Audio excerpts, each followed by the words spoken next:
या कोई मुझे बोतल पकड़ सकता है यूँ करके अगर मुझे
I think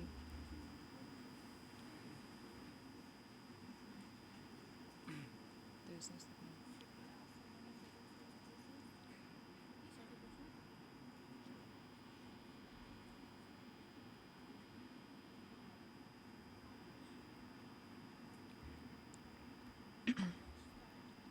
Your Excellency, the Secretary-General, Mr. Antónió Guterres, on behalf of the youth of Pakistan, we welcome you.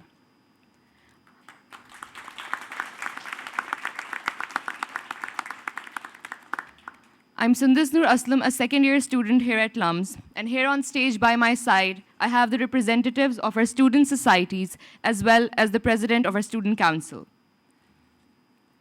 Being part of the LUMS Theatre Society, let me start with a quote from Bertolt Brecht, the German playwright. In his play Galileo, the protagonist has an exchange with one of the characters who says, "Cursed is the land that has no heroes," to which Galileo's character responds, "No, Andrea, cursed is the land that needs heroes." What Brecht is perhaps saying is that we do not need those heroes that we put on pedestals and revere. But if we look around us, we have many whose lives, those who live ordinary and unheralded lives, can be examples for us, who can guide us, make us more humane, help us empathize with one another, and show us what is good and beautiful within all of us. I come before you as a representative of a generation whose aspirations and expectations remain untainted with any kind of skepticism or cynicism. We feel that a bright future is still possible. I understand the anxieties and uncertainties as well. Within this context, let me share a story of those amongst us whom we can look up to as our heroes. Shazia is a primary school teacher in Rawalpindi. Each morning, she goes to work to support her 2 sons and a husband, and every day, she also comes home to an abusive marriage. Yet, as the sole earner in the family, the husband refuses to get a job. She is committed to providing her children a better future. There are days when Shazia struggles to make ends meet and she stitches clothes to earn a little extra. Shazia's is not a unique story. Millions of women in Pakistan, and for that matter, all over the world, take on the responsibility of supporting their families and loved ones. Their lives remain invisible to most of us, but they convey a message of strength, of resilience, and of struggles for dignity and independence.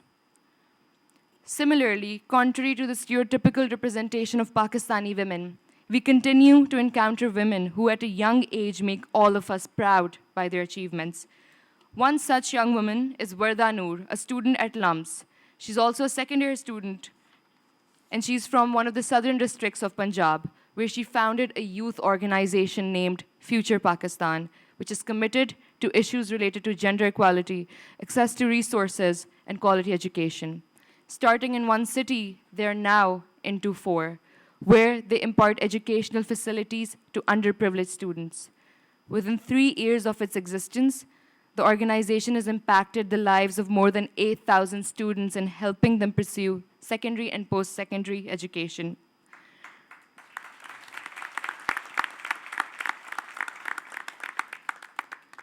Our fellow student and her colleagues remind us of the value of community spirit and nurturing.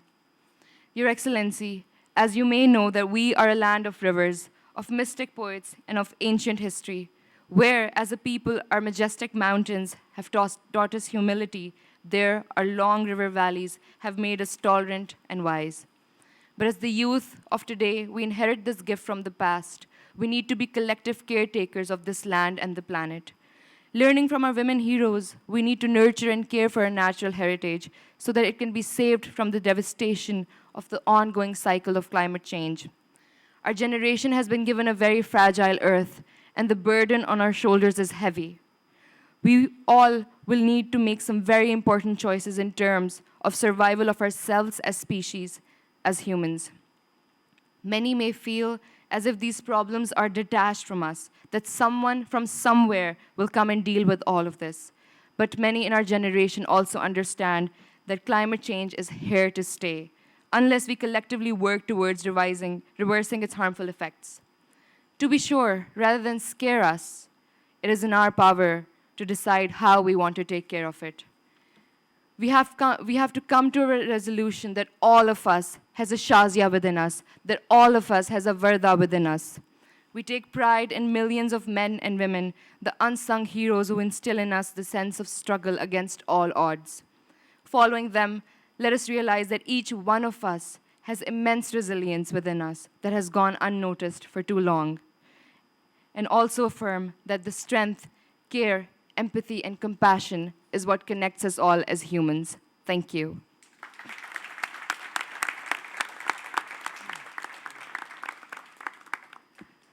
I would like to request our Vice Chancellor, Dr. Arshad Ahmed, to grace us with his presence on stage. Thank you.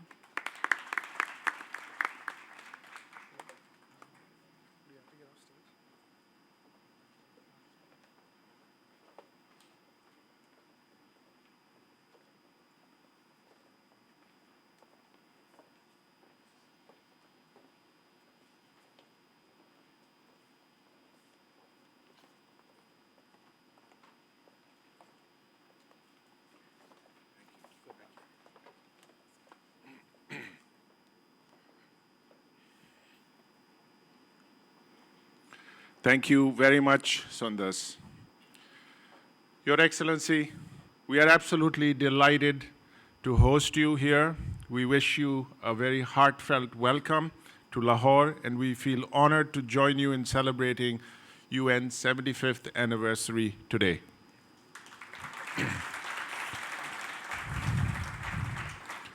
Sayyid Babar Ali Saab, colleagues from Shalimar Nursing and Kinnaird Colleges, the Ali Institute, University of Education, UMT, Minhaj, Karshi, Virtual and ComSats universities, faculty and students, and distinguished guests, thank you very much for joining us this morning.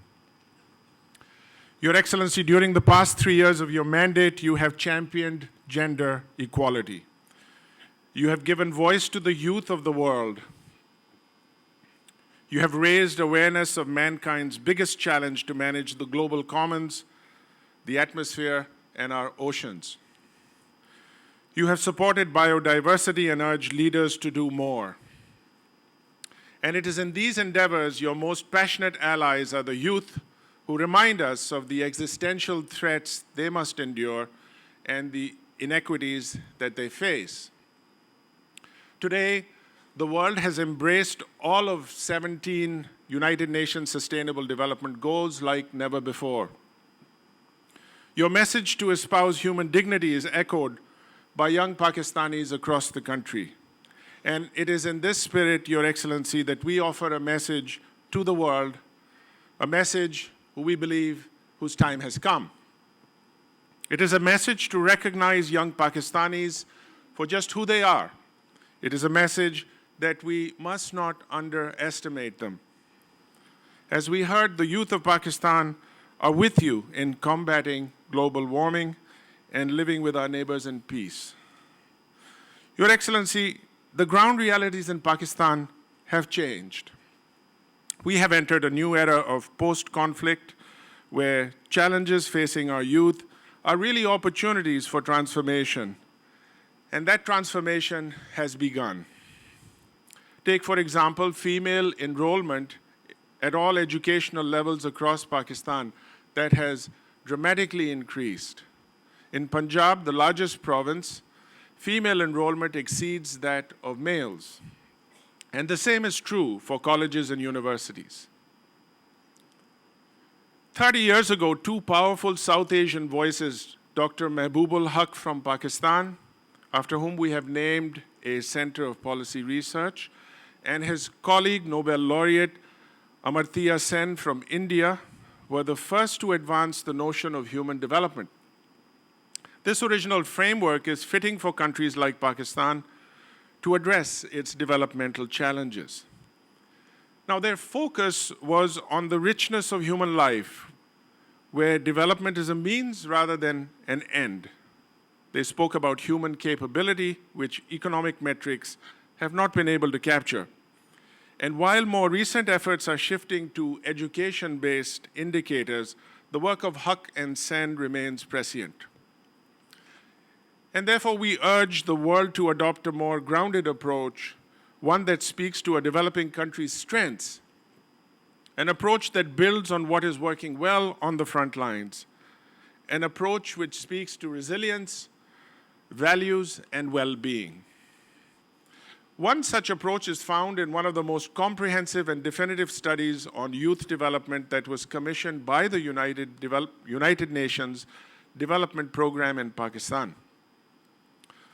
Authored by the former Vice Chancellor Adil Najam and LUMS Professor Faisal Bari, this extensive report covers 81 areas in Pakistan and has collected data from a large cross-sampling of survey focus groups and multiple media formats, and it has been widely referenced for youth-related policies across Pakistan. For example, this slide confirms what we know, that high dropout rates stem from educational environments that are not fit for purpose. But it also reveals that the majority of youth aspire for a second chance to learn.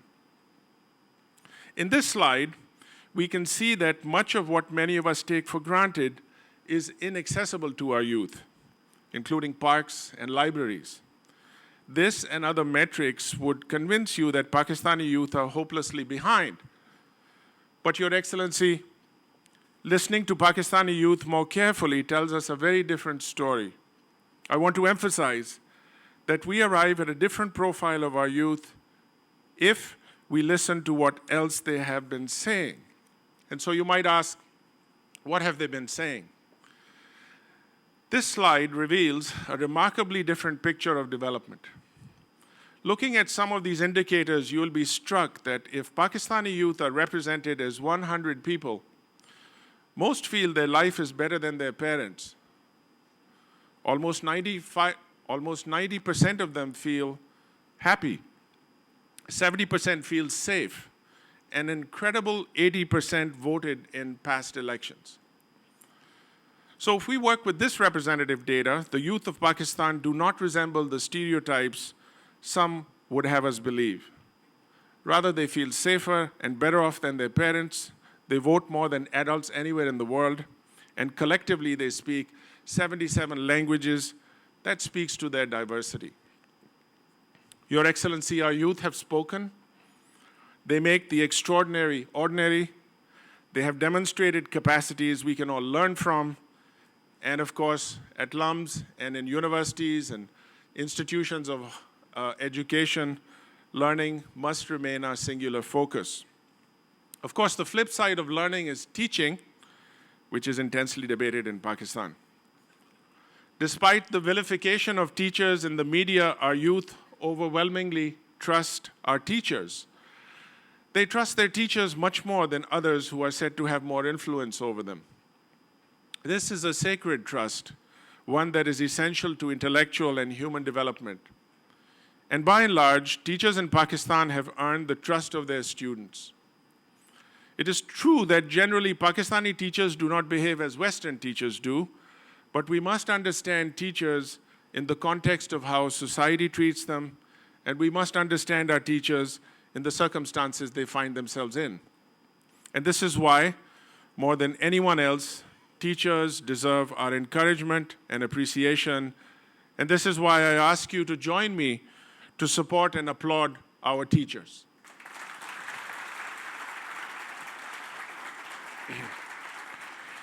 Your Excellency, we began with stories of courage and hope, and I'll end with a very short story from our diverse student body who come from across 122 different cities, towns, and villages across Pakistan.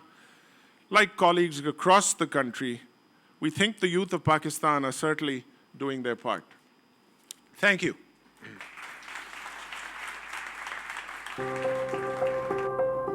We want to create a movement to end hunger in Pakistan.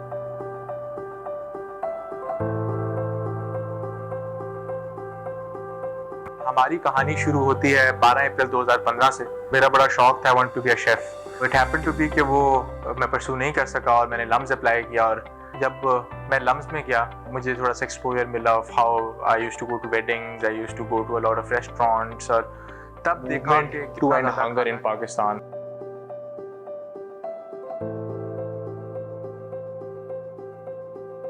हमारी कहानी शुरू होती है 12 अप्रैल 2015 से। मेरा बड़ा शौक था, I want to be a chef.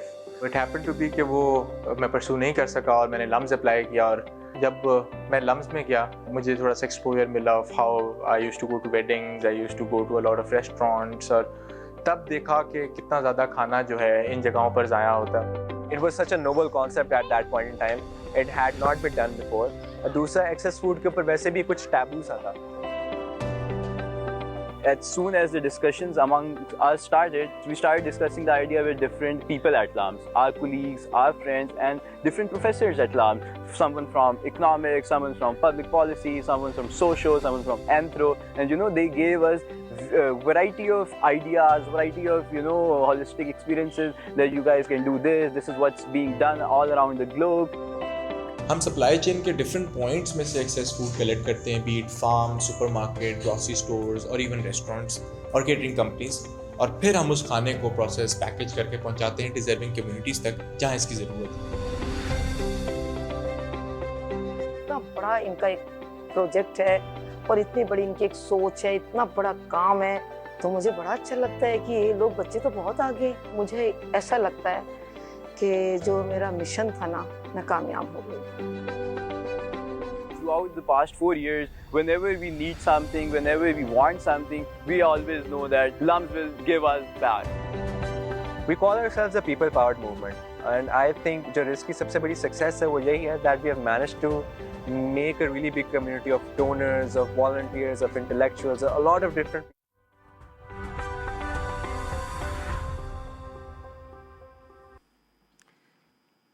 I've just been told that one of the young men that you saw here is actually with us in the audience. I just want to recognize him. I think Huzaifa is right there. Thank you for joining us today.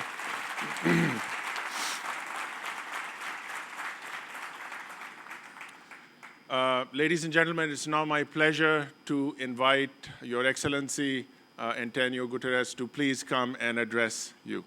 Please welcome him.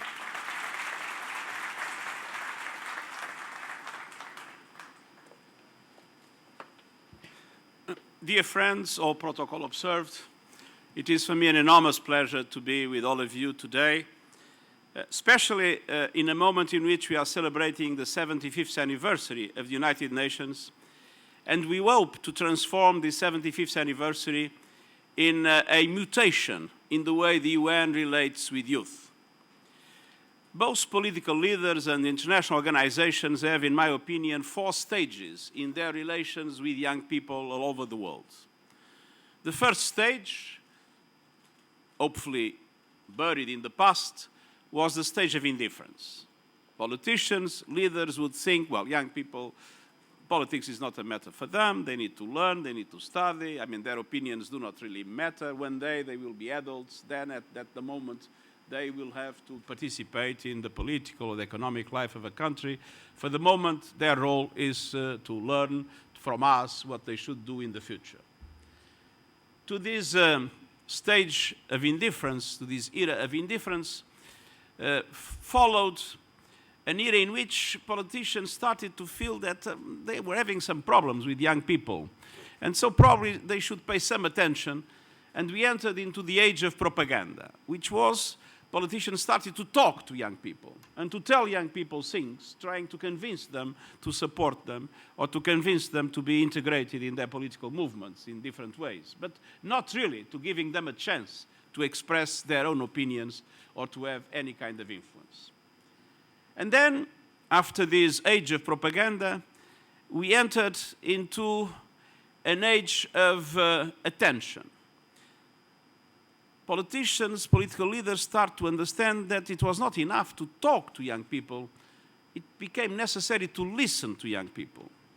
And so, all of a sudden, in political systems, in international organizations, we start to have a number of occasions, a number of situations, a number of mechanisms, instruments in which young people could have a voice. Young people could express their feelings, their ideas, their opinions. But that had not much influence in how things were decided. That had not much influence in how policies were established or in how international organizations would put their strategies into practice. And what we want with the 75th anniversary is to move into the age of participation, which means not only to listen to young people, but to make young people's voice and participation count in way decisions are made, in which strategies are established, policies are defined, and actions are implemented. And this is, in my opinion, absolutely essential. It is absolutely essential because in my youth, a philosopher that had a very important influence in the shaping of my political thinking was a German philosopher, Habermas. And Habermas had many contributions, but one of them was to say that one of the bases, essential bases of a modern democracy is the permanent interflow of communication between the political society and the civil society, and the fact that that interflow of communication has an influence in the way political decisions are made, which means it's not just they communicate, it's the fact that the civil society has an influence in the way the political society takes decisions. And this is what we want. We want to establish within the UN not only a dialogue in the anniversary, but mechanisms of institutional dialogue and of institutional participation, allowing the youth to have an influence in the way the UN shapes its interventions, its decisions, and its strategies. Now, we live in an era in which when I talk to young people all over the world, there are two things that are constant and correspond to two perceptions that are not necessarily clear in more adult audiences. One is that people generally believe that we live better today than we lived 50 years ago, and people generally believe that we will live in 50 years' time better than what we live today. There is a sense of optimism in young people all over the world. And this is, I think, an extremely important basis to build the future. And why is it so important that young people effectively participate in the way we shape decisions today?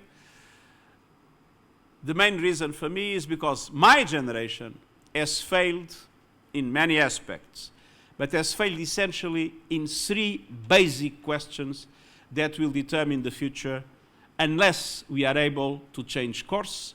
And I do not believe we'll be able to change course if the youth has not a much stronger intervention in the way we build our future. We failed in climate change. We failed in making globalization work for all. And we are failing in making sure that new technologies will inevitably be a force for good, because we are opening too much space for new technologies to be a threat for the way our societies live. First, we failed in climate change. It is clear climate change became the defining issue of our time, but it's clear that even today, we do not have enough political will to take the decisions that are necessary to reverse the climate emergency in which we live. We see record levels of concentration of greenhouse gases in the atmosphere. We see emissions still growing.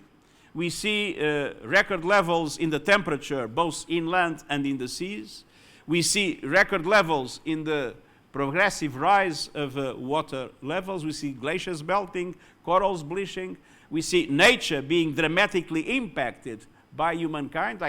We can say that there is a war between humankind and nature is striking back, and striking back with an enormous power. And we have not yet taken the decisions that are necessary to reverse this trend. We had a failure in the COP25, as you have noticed, in Madrid. We must absolutely be sure that we are able to take decisions in the world, making a commitment to temperatures not to rise more than 1.5 degrees, being carbon neutral in 2050, and having a dramatic reduction in emissions in the next decade. And who's leading today in the world the movement to make politicians take these decisions? Young people. The mobilization of young people has been for us, in the preparation of the climate summit we had in September in the United Nations, the mobilization of young people was the strongest element to force politicians to understand that things have to change. And so it's not only the question of listening to young people, it's the question of making sure that those problems that will dramatically impact your lives more than they are already impacting ours will be dealt with in a way in which you have a determined influence in shaping the policies that will allow us to address climate change. And then globalization. Globalization has produced enormous benefits in the world. Increase in wealth, increase in trade, improvement in the living conditions of the majority of the world population, reduction of extreme poverty. But the truth is that globalization has not been working for all. Many people were left behind, and we have seen an increase in the levels of inequality. And this increase in the levels of inequality is today a threat to the social cohesion of our societies. And it is something that is one of the factors of the disquiet that we feel all over the world, and that is expressed in demonstrations, some of them unfortunately violent, but that are shaking the basis of political systems in so many countries in the world. We need to make sure that we find a way to make globalization work for all, to be able to leave no one behind. We have presented a blueprint for that, which is the Agenda 2030, the Sustainable Development Goals. But what we are seeing is that things are still moving in a way in which, if the present trend is maintained, we will come to 2030 with the Sustainable Development Goals not reached, being somewhere halfway between what we are today and what we want to be in 2030. And the truth is that, again, there is a lack of political will. And that lack of political will can only be overcome if those that will live and will be determinant in the next decades will be able to have a much stronger influence in the way economic strategies are defined, social policies are defined, and educational policies are defined, to make sure that we are able to have a fair globalization, to have each country with economic strategies, development strategies that are indeed aiming at the whole of the population, and to make sure we leave no one behind. And leaving no one behind, there is a central question of equality, which is the gender question that was mentioned. We still live, let's be frank, in a male-dominated world, with a male-dominated culture, and we still have enormous difficulties for women to be able to play the role that they must play for our world to be more fair, more compassionate, and more able to avoid the permanent cycles of conflict in which we have lived. Conflict is largely the result of male-dominated societies, of the aggressiveness of male-dominated societies, and we believe that in a world where there is effective parity, and we have reached parity now in the UN at the top level, we have 90 ASGs and USGs, which is the Assistant Secretary-Generals, Under Secretary-Generals, and 90 men, 90 women, and we are aiming at full parity in 2028 at all levels. I believe a world in which men and women are perfectly equal in the definition of the future and the implementation of the future will be a world more in peace, more in justice, and more in truth in our relations. And then the third thing we are failing is to make sure that we have the full use of the enormous potential of the new technologies. Digital economy, digital society, artificial intelligence, genetic engineering, enormous potential that we have. We are living a fourth industrial revolution, but let's have no illusions. Many things can become a nightmare if we are not able to make sure that all these technologies will be a force for good. And it will be during the life of the young people of today that we will see the full impact of these technologies in the life of economies and societies. So it's up to you to have a key role to play now in the shaping of the way the world regulates, or at least the way creates mechanisms of control for these situations not to become a problem for our societies. For instance, if one looks at the new technologies, there will be a massive creator of new jobs and a massive destruction of jobs. But they will not be the same. They will need different capacities, different skills. So obviously education must be an absolute priority. But most of our educational systems, with the exception of your university, are educational systems in which we learn things, when what matters now is not to learn things, but to learn how to learn. Because we will not be doing the things that we are learning in the university. We will be doing different things, we don't know what. And at the same time, we will need a new generation of social policies, of safety nets, and we will need a new concept of work. The concept of work that we have today probably will not be valid in 20 or 30 years' time. And the balance between work, leisure, and other activities will probably be different. We need to be ready for a different world, and only young people today have the feeling, the sensitiveness that this is changing, and the capacity to start pushing us to adopt the policies that are necessary to prepare the world for these changes. And then we see how terrorism, hate speech, criminal organizations are using the internet and the cyberspace not to promote communication, not to promote progress, but to put ourselves against each other, to divide societies. And it's absolutely necessary that we look into the way the international community comes together in shaping the rules or the norms or the forms of cooperation to allow to make internet, the cyberspace, a force for good, that require a knowledge of the digital economy and the digital society that my generation has lots of difficulties to understand. And it's the young generation that now is digital to a certain extent that will be able to shape this kind of digital age. And then the worst risks, if one looks at artificial intelligence and how it's progressing. One of the things that I've been asking for is a total ban on autonomous weapons. Weapons that will be able to kill people without any interference of human beings, to choose who they kill and when they kill without any interference of human beings, without any form of accountability. These are things that, in my opinion, we need to ban.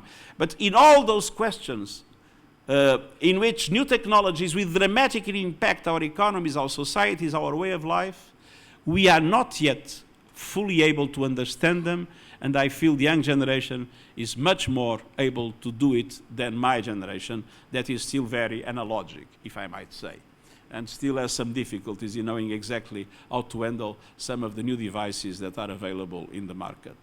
And so, because we need to defeat climate change, because we need to have a fair globalization and to defeat inequality, and because we need to make new technologies a force for good, independently of all other aspects that are relevant and in which we all need to work together, I believe that the youth must have a fundamental voice, but not only a fundamental voice, a fundamental role in the shaping of our common future. And I want to make the UN 75th anniversary the moment in which I will try to talk as little as possible and to listen as much as possible. And so I'm going to ask you one thing. Don't ask me any question. Give me your opinions, your ideas, and your proposals for the way we should try to shape a better one in the future. Thank you. Would you like to sit while you respond to questions? Or I'm not responding. I mean, they're not asking questions. No.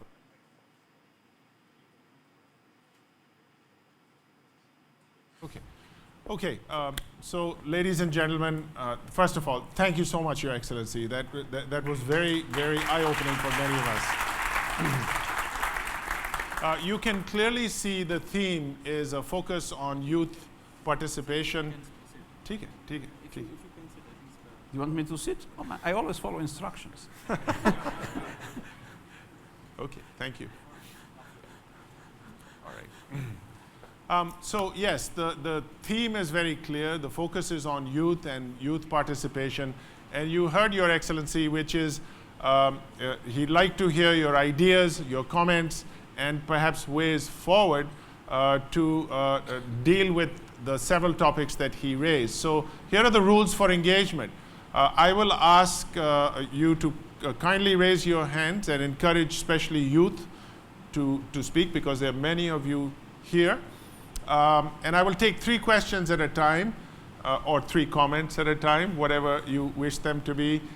And then if the Secretary General decides to make a comment or to respond, he will. Otherwise, we'll move on to the next 3.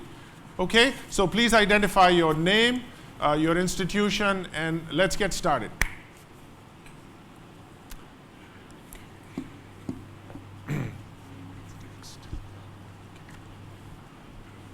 I'm Fahad Kamar from LUMS. My question is regarding, you talked about equality. So if we talk equality, so if we see United Nations, there's a certain elite group that has the power to veto certain decisions. So don't you see there's an inherent inequality for these states to veto all decisions of the United Nations? Okay, we'll take a second question or comment. So I'm Josefa, and I'm one of the students at LUMS. I had just a general comment that I feel was necessary, that since we are talking about the involvement of youth and how youth participation can actually solve a lot of problems, but just a comment that my generation and the generations who are trying to solve, what we really feel is the element of protection of human rights, that we need the bodies such as UN, which are comprising of all the countries and they have a larger say. They must emphasize more on the protection of human rights across the globe in conflicts and post-conflict situations, because this generation feels a lot about human dignity, about human preservation, and this is a sensitive generation. They feel generally about animals, they feel about human lives, and which generally affects their motivation towards bringing about social change in society. So institutions as UN, I would, as their role in the 21st century, I would like to more emphasize on the protection of human rights across the globe. Thank you. We'll go right in the middle.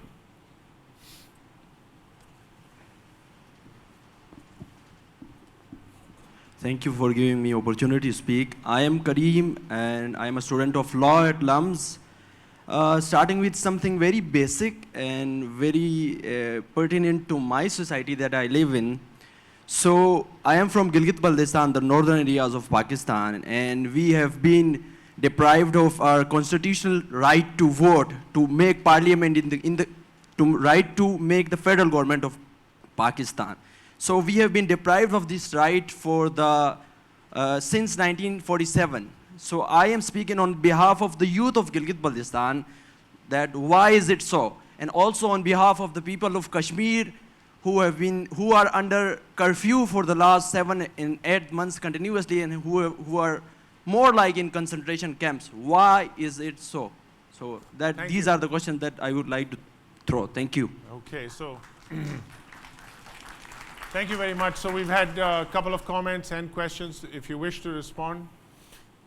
Well, the first topic was inequality. I think it was inequality among states, but the inequality starts with inequality among people.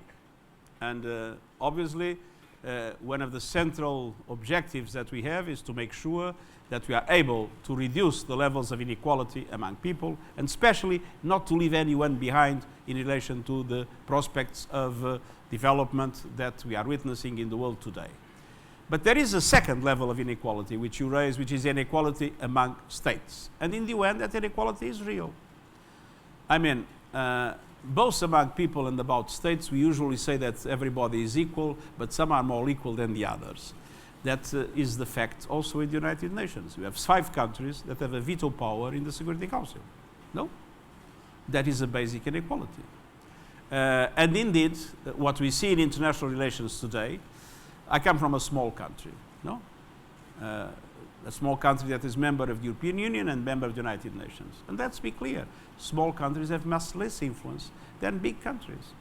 Look at climate change. We had more than 70 countries that committed to carbon neutrality in 2050 in our summit. They represent 15% of the emissions. All those big emitters in the world have not yet committed to do the same because they feel they are more equal than the others. And we really need to make sure that equality among people, which is not only equality of income, it's equality of opportunities, is the fact that in many societies, the children of those that were in the best universities are those that go on being in the best universities. And the children of those that were not in the university or were in the bad universities are the ones that still go to the bad universities. I mean, we need equality among people, but we need also equality among states. It will not be easy to reach. I have to say that we have been trying to reform the Security Council since many, many decades ago, and things are not moving. Because one of the things I've learned in my life is that power usually is not given. Power needs to be taken, and that is not always possible. Now, the second question about human rights. You are absolutely right. We had a fantastic progress of human rights. Human rights are not only political rights. Human rights are political, civil, but also economic and social rights. You were talking about hunger. To eliminate hunger is to promote human rights. To eliminate extreme poverty is to promote human rights. So you need to have an understanding that all rights are important. The right to speak, the right to freedom of association, political rights, but also the right to have health, to have education. So all those rights need to be seen together. And the truth is that we are seeing in relation to some of the civil and political rights a pushback. The civic space has been shrinking in many countries of the world. The capacity of the civil society to participate has been shrinking. We see more journalists in jail. We see more human rights defenders in jail. And so it's very important to have a pushback on the pushback and to have a strong commitment, and young people can play a very important role in order for the full respect of human rights, both political and civil and economic rights. And of course, this is true everywhere, and is true particularly in the situations we have more dramatic violations of human rights. And I've been saying very clearly in relation to, I spoke on many issues about Kashmir during this visit, but one of the things I've said, it is absolutely essential to have human rights and fundamental freedoms for the people to have their lives and their dignity fully respected. Thank you.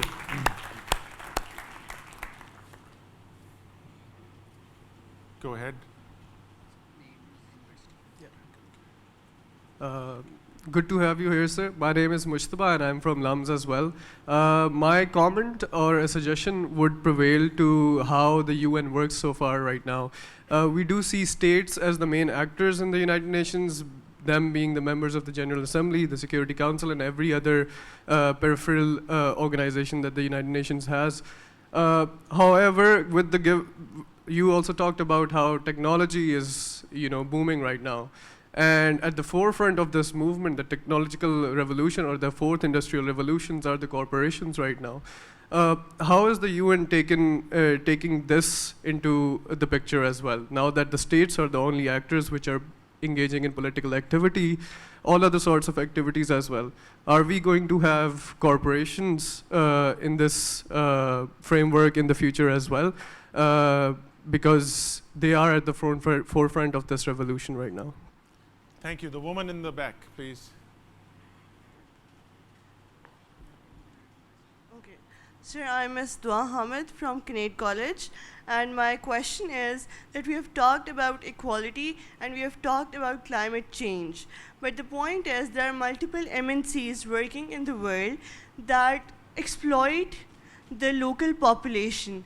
They deprive them of the resource access, and they contribute to environmental degradation. Why has United Nations been unable to check this pattern of exploitation in the world? Thank you. Young man, right? Assalamu alaikum. I am Iqbal from CS LUMS.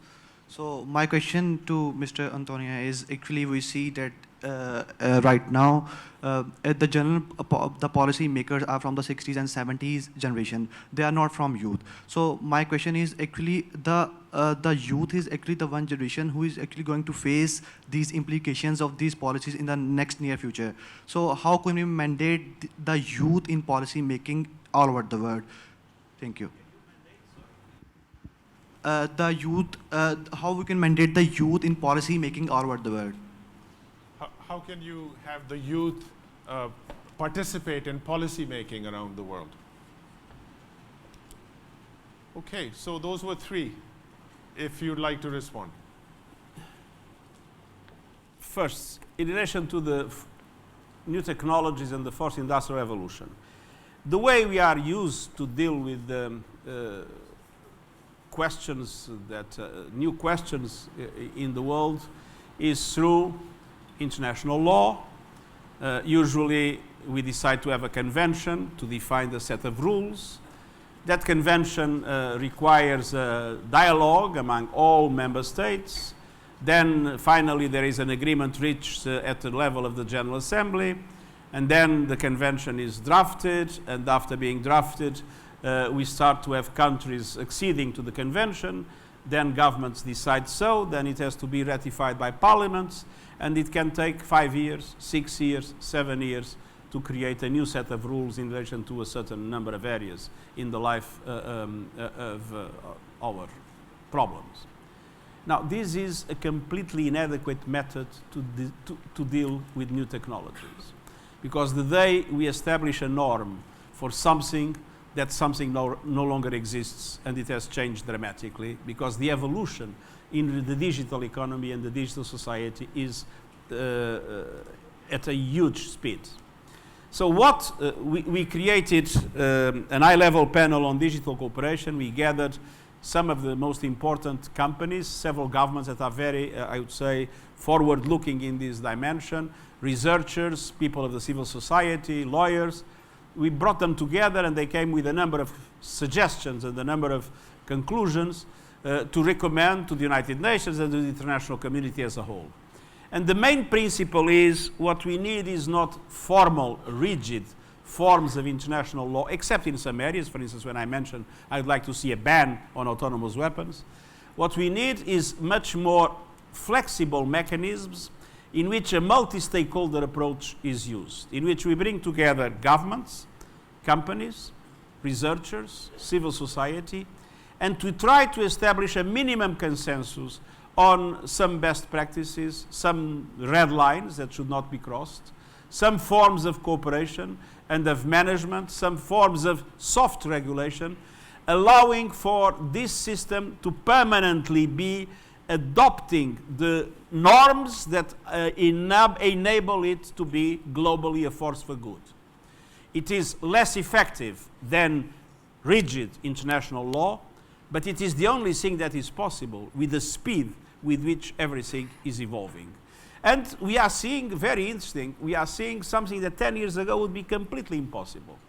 If you would go and talk to any of those companies that are relevant in the world of technology 10 years ago, and if you ask them for regulation, they would say, oh, regulation would kill us. What we need is freedom. What we are is bringing people together. We are a fantastic force for good. Don't regulate, don't touch us.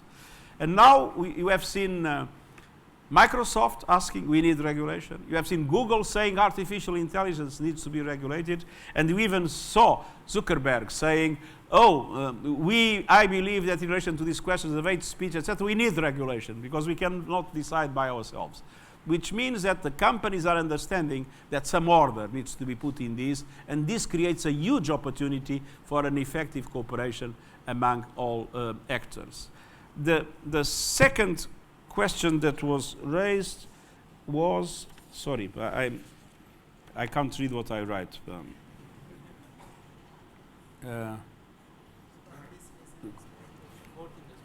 Sorry? It was Fourth industrial revolution and MNC. No, that was the first. yeah. Exploitation. Now, the way international systems are today defined are ways in which multinational corporations benefit in all areas. First, they can put their activities where they are cheaper, where salaries are lower and rights of workers are lower. They can move their income in a way that they pay taxes in the countries where taxes are lower, and some of them do not pay any taxes. And so the system has been organized in a way that because of the inability to have global rules and the fact that countries are competing with each other, that creates a situation in which global multinational corporations take the best of everything. What we need on this, and this is one of the conditions of globalization, is a fair globalization, which means that we need to put countries together in establishing a certain number of rules in order for these forms of exploitation not to be possible. One good example, the OECD has just announced that they are going to propose a new system of norms for global taxation that would increase quite dramatically the income of governments, exactly by avoiding these mechanisms of shifting profits from one country to another to allow for taxes not to be paid. This is something that is absolutely basic. But the other aspect is related to the rights of the workers. One of the things we have been working hard in the International Labour Organization is the so-called decent work norms, to have norms all over the world in which a number of basic rights are respected. And governments have a key role to play here. Governments need to be able to establish the rules that allow for the rights of the workers to be fully respected by multinational corporations. Sorry, the youth in policy organs. It was how do youth get engaged in participating in yes, policy decisions? yes. Now, what we are now trying to do are several things. First, to organize the discussions in relation to the 75th anniversary in all these areas that I mentioned, all over the world, and to do a number of surveys, some of them with a very strong institutional participation of expert companies on that, to be able to have a clear picture about what the youth wants as a reform of the UN and as changes of the UN to be able to cope with these challenges. But we need to do more than that. And one of the things I would like, and there is a big resistance of member states still, is to have forms of more institutionalized participation of the civil society and of youth movements in the life of the UN itself. It is true that we have already in several countries institutional mechanisms that exist. I've seen the United Arab Emirates is a good example of that. They created a number of institutional mechanisms allowing for young people to have, first, a much quicker access to positions of responsibility in the political systems, and second, to have an institutional voice of young people in the definition of strategies and policies incorporated into the mechanisms of decision themselves. And so this is the way to go. We need to make sure that we anticipate the possibility of young people to have a role, and also in the way we recruit candidates, politicians, etc., to have much more presence of young people in our political bodies, and the same in the context of the United Nations. Very good. Thank you. Okay, we just have a few minutes left, and for this last round, I'm going to request questions only from women. For reasons that are obvious, especially because of all the efforts the Secretary General has made to give voice to women. Don't ask now 3 questions, but give me 3 pieces of advice. If you were Secretary General, what would you think that should be done? What are the 3 advices you want to give me? Okay, so I'm going to take one from each of the sections, and I will start with you. Please tell your name and... Assalamu alaikum. My name is Nikhat, and I'm the Secretary General of the LUMS Model UN Society. For very long, I've heard that the UN is now a talking shop. And I feel that, because since I've been a munner for my life, I feel that on my heart. And as a Secretary General, the 3 things I would ask you. Why is the UN not more forceful in making sure that states comply with what happens? Second, I'm 23. And when will the world for me be better if the climate change issues don't be resolved at this point in time? And third, if everything that we talk about is, since some states will always be more equal, when will this always be ending? And when will states that have not been equal get their chance to come up and have that opportunity ever again? Thank you. Okay, go ahead.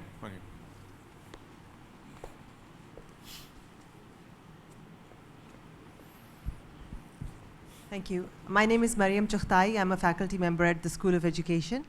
I wanted to ask, what is keeping us from banning single-use plastic in the world today? Thank you. I think I saw a hand on this side. Sarah?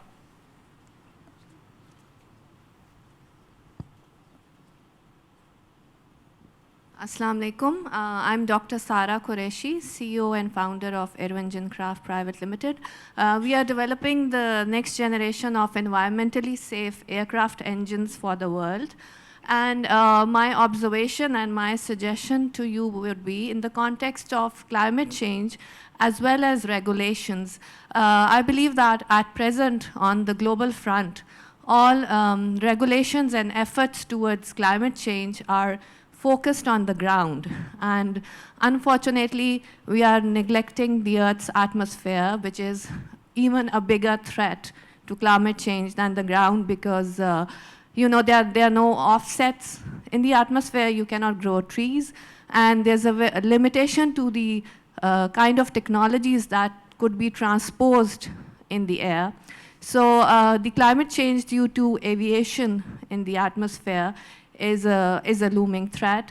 And so far, since I guess the aviation industry is so monopolized and so controlled, we really don't have any regulation or you know, by any of the international bodies on climate change, including the UN. So I would request you to look deeper into this matter, and it has to be you know, done on an urgent basis. Thank you. Thank you very much. Okay, so over to you, sir. Well, I want to thank this last intervention, because it was the only one that really gave a suggestion, and a very valid one. Now, I mean, in relation to your 3 questions, there is one answer. No? The system was defined, the UN system was defined after the Second World War. And it was based on the power relations in the after the Second World War. And so, with the Security Council and with the permanent members and with the norms that exist, it is true that that created a structural inequality among member states in the UN. And when you look at the Secretary General, you can say about the Secretary General the same that Stalin said about the Pope, when they were saying that he should do something with the Pope. I said, the Pope, but how many divisions has the Pope? The Pope had no divisions, and the Secretary General has no divisions. There is no way I can go there and abolish the vetoes in the Security Council. The only thing I can do, and I'm doing, is pushing as much as possible through advocacy, through trying to convince member states that this UN of the Second World War is starting to have a basic disconnect with the peoples of the world. And this will be a source of distrust and that if we want to have a UN in the 21st century that is able to be supported and to be understood by the peoples of the world, we need to shape the present UN in relation to how the world is today, and now not in relation to how the world was in 45. But this is a long way to go. And as I said, power is not given, it's taken, and sometimes it takes a long time to take that power. And those that keep it are keeping it in a very narrow way. So that is a structural problem we have. But at the same time, the UN is not only that. I mean, the UN is the most fantastic humanitarian force in the world. If one looks at all humanitarian action in the world, 50% of it is channeled through the UN. The UN is in peacekeeping, and Pakistan has been an extremely important pillar of peacekeeping activities. The UN is responsible for the protection of civilian populations in the most dramatic circumstances. And there, the UN is doing it, and is doing it, in my opinion, improving quite substantially. The UN is simultaneously a trusted partner of governance in the definition of development strategies. And I've seen it in the relations between the government of Pakistan and our country team. And so there are many other aspects of the UN in which the UN is now, I would say, perceived by populations as an important force in trying to make our world more peaceful, more just, and where human rights are more effectively respected. And the UN has important mechanisms in relation to the promotion of human rights, and has been a voice in denouncing human rights violations in many aspects. But there is a problem. There is an original sin that has not yet been able to be removed, and we need to go on and persist, because we need the equality concept that was mentioned to be a reality. Now, single-use plastics. I already asked for the ban of single-use plastics globally. We are witnessing a fantastic evolution on that. You don't have single-use plastics in UN headquarters. Some member states were complaining because they find it much more much more easy to bring a small plastic bottle of water instead of going to the tab. But we have abolished it. Rwanda is an African country, abolished single-use plastics 15 years ago. Islamabad has abolished single-use plastics, and I believe this will soon be a decision of Pakistan. And we see your neighbors in India have announced that, I think in 5 years they will do it. China is moving in that direction. New York has announced that they will be moving into abolishing. So we are not yet there. It's absolutely essential to abolish single-use plastics. Plastics became a very serious problem of pollution in the seas. And now we have plastics that are not biodegradable, but they split into small pieces. And we are starting to have microplastics and nanoplastics. And we are starting to have plastics not only in the fish we eat, but in the water we drink and in the air we breathe. And this is a threat to the health that is not yet entirely measurable. So the question of single-use plastics is a vital question, and I'm asking countries all over the world to ban its use. So thank you very much for your questions, and I hope next time you will be telling me what I should be doing in order to make sure that those questions have an answer that is better than the answers I can give today. Thank you very much. Sir, if I may present to you a small token through our founder and Pro-Chancellor, Dr. Syed Babar Ali Saab. Thank you. It's a small token of our appreciation.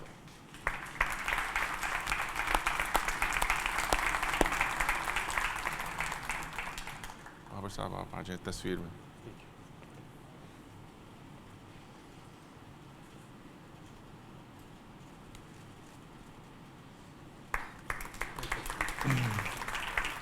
And ladies and gentlemen, we've covered a wide range of topics. His Excellency has a very rigorous schedule. One of the reasons perhaps you did not hear so many recommendations to what the Secretary General should be doing is because a lot of people here, including many of us, believe you are doing an excellent job, and we're very grateful for that. So please join me with another warm round of applause.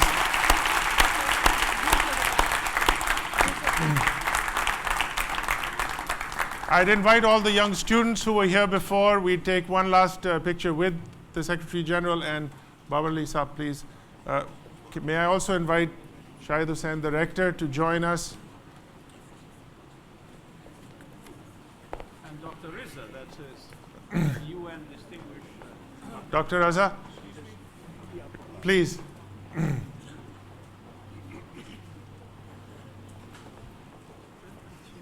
Huh?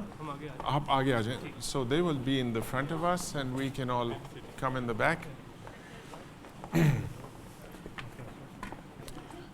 Ji.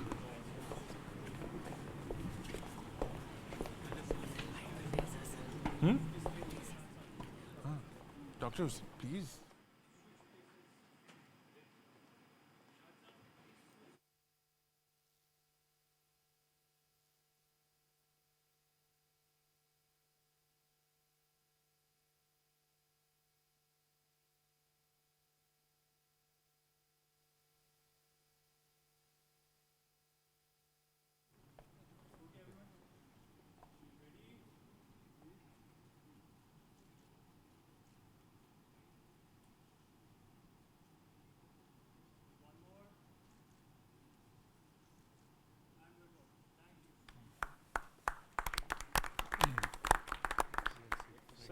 No excellencies, no excellencies. Thank you very much.